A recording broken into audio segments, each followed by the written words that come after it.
have Danica Patrick, driver of the number 7 Hot Wheels GoDaddy.com Chevrolet in the NASCAR Nationwide Series. Danica, you had a full day of practice yesterday. Why don't you just talk about that and your outlook for the weekend? Yeah, hello everybody. You go out for first practice and everybody knows what they're doing, and then there's me who doesn't even know how to get out of the garage area, so I get out there and it's, you know, everybody else is more comfortable getting up to speed, so those first 10 laps I feel like I'm looking in my mirror more than anything, but I was able to just really build up and, you know, it was an okay day. I think actually, you know, the quickest time of the day was set in the first run that I did, which I'm finding is more familiar in these cars.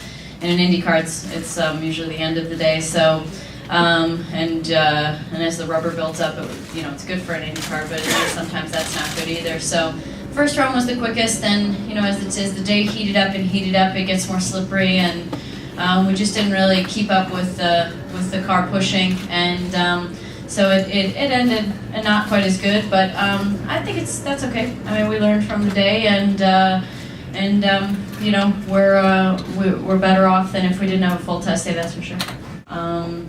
And as far as the fans go, I was actually pleased to see so many fans out. It was just a Thursday test day, and there was lots of them out there, very excited. And you know, that's one of the great things about NASCAR is how passionate the fans are, and they definitely are. So you know, it was nice to be a part of something like that. Every weekend in IndyCar we have autograph sessions. They definitely do a lot of autograph sessions, but I haven't done one before in NASCAR, so it was nice to be able to get to talk to the fans a little bit. There is definitely a certain amount that you need to learn on your own, no matter what people say, unless you feel it for yourself, experience it, learn from a mistake. Sometimes it doesn't really hit home and sink in, or sometimes you don't even understand what they're saying. So a lot of things you do have to learn, but there are some things that you can keep in mind, and perhaps I can recognize a situation quicker having heard from it from other drivers. So yeah, there's definitely some that you can learn from it, but there is definitely a level that you have to learn for yourself too.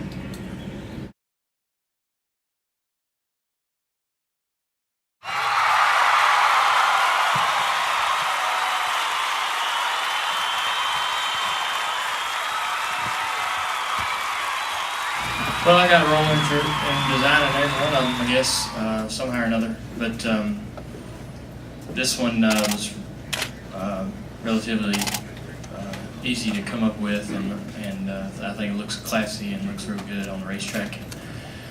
It's only gonna look best in Victory Lane, so we're gonna try. We feel pretty good. We run pretty good here, and this is a great place to bring out a one-off and a special paint scheme, and any kind of message the guard wants to get across, because we run pretty well here, and have been looking forward to coming back here the second time after our first trip this year. We're consistently driving newer cars, but ever since I've drove race cars, you'll build new cars that just aren't good, and you'll have old cars that are favorites that have always done good. You always like driving them, and that's just as a driver, I think. Kyle probably pays more attention to it than I do, about the serial numbers and which cars go where and all that stuff. But back when it was a little bit smaller, you had car number 5, car number 8, car number 7. You knew which ones were good and which ones weren't, and it had different colors and interiors and stuff to help keep track of them. But I think that's probably a common in every garage. You build cars, and sometimes they just don't. You can build them on the same jig, and some will drive. Drivers just like them better. And there's little nuances. There's one thing that I'm not sure can ever be perfectly replicated, and that's how the body's hung. And maybe that's where it is. But I feel like most of the new cars that we put together, we hit it on 4 out of 5 cars. That it's going to be a good car, and it's a car I like. It's been, as I've gotten in the last 6 or 7 years, it's become more rare that you build a brand new car that you just don't like at all. Well, I don't think, I don't even remember what I've done, as said, after a race. For some reason, you're so plugged in to hitting the corner, and you forget about any exchange over the last caution, whether it was good or bad or whatever. The best thing that can happen really in any conversation that's going south is somebody has to be the bigger man and bite their tongue. That's normally Lance. So, you know, I'm not gonna have a hard time biting my tongue. I always want the last word and all that good stuff. So, and I'm in a 120-degree hot car, and I feel like at the moment I feel like I'm doing the majority of the work. And you know, so you got, you know, and right or wrong, I'm just saying that's how you feel. That's how you feel, whether it's right or wrong. So you don't want to hear no crap, and you don't want to take no crap. And I don't know. I think that I think me and Lance actually do pretty good, and I think the more we work together, the better we get at it. We've really run pretty rough in the last little stretch here, and we've survived it.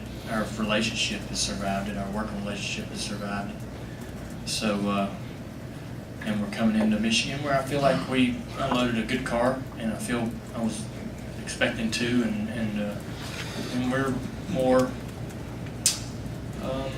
you know, positive about, you know, what we might have as far as opportunities this weekend. But, you know, I just feel like that I like holding him accountable, and I want him to do the same to me. I like getting that same pressure, you know. So, you know, I want him to ask me, what was the deal right there? Why did you do that, or why did you make that decision?